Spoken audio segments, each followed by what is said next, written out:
एक बार भगवान शिव और माँ पार्वती हरिद्वार में भ्रमण कर रहे थे। माँ पार्वती ने देखा कि सहस्त्रों मनुष्य माँ गंगा में स्नान कर हर हर गंगे कहते हुए चले आ रहे थे, लेकिन सभी मनुष्य अभी भी पाप परायण लग रहे थे।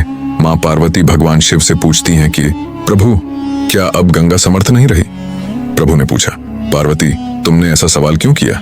माँ पार्वती कहती हैं कि प्रभु, इन सभी मनुष्यों के पापों का अंत क्यों नहीं हुआ? भगवान शिव मुस्कुराते हुए कहते हैं कि पार्वती, गंगा तो अभी भी सर्वसमर्थ है, लेकिन इन सभी ने पापनाशिनी गंगा में स्नान किया ही नहीं।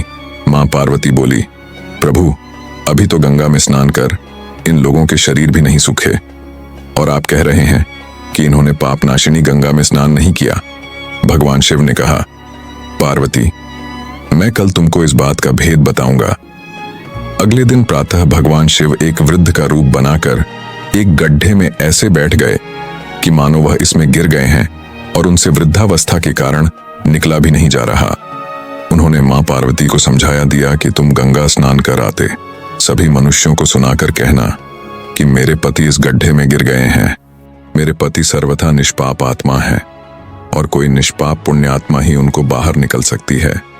अगर कोई व्यक्ति निष्पाप है तो वही मेरे पति को बाहर निकालने के लिए हाथ लगाएं, लेकिन अगर कोई निष्पाप नहीं हुआ तो उसका शरीर जलकर भस्म हो जाएगा। मां पार्वती अब गड्ढे के पास बैठ गई और सभी को सुनाकर कहने लगी। हर कोई माता पार्वती को प्रलाप करते हुए देखकर रुक जाता। एक स्त्री को वेदना में देख हर कोई उनकी मदद के लिए तैयार हो जाता, लेकिन जैसे ही वह वृद्ध वेशधारी भगवान शिव को बाहर निकालने के लिए हाथ बढ़ाने लगते, माता पार्वती तुरंत उन्हें टोक देती। वह कहती, मेरे पति सर्वथा निष्पाप आत्मा है और कोई निष्पाप पुण्यात्मा ही उनको बाहर निकल सकती है। अगर तुम निष्पाप हो तो मेरे पति को बाहर निकालने के लिए हाथ बढ़ाना। मैं तुम्हें पहले ही चेतावनी दे देती हूं कि अगर तुम निष्पाप नहीं हुए तो तुम्हारा शरीर जलकर भस्म हो जाएगा। इतना सुनते ही हाथ आगे बढ़ाने वाले हाथ पीछे कर लेते, क्योंकि उनको लगता था कि हमने जीवन में कभी ना कभी तो पाप किया ही होगा। इस तरह सुबह से लेकर संध्या हो गई। हजारों लोग स्नान कर चले गए, लेकिन किसी ने भी वृद्ध को निकालने की हिम्मत नहीं की। शाम के समय एक युवक हाथ में लोटा लिए वहां से गुजरा तो मां पार्वती ने उसको भी अपनी व्यथा सुना दी।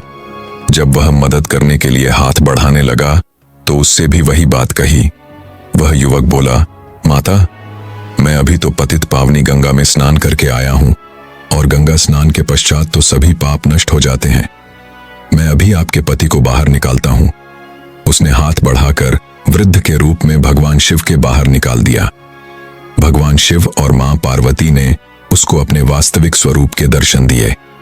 भगवान शिव बोले कि देखो, पार्वती, हजारों लोगों में से केवल इस युवक ने ही पूरी श्रद्धा से स्नान किया था। कहने का तात्पर्य यह है कि लोग बिना किसी श्रद्धा और विश्वास के गंगा स्नान करते हैं, इसलिए उनको उसका पूर्ण फल नहीं प्राप्त होता।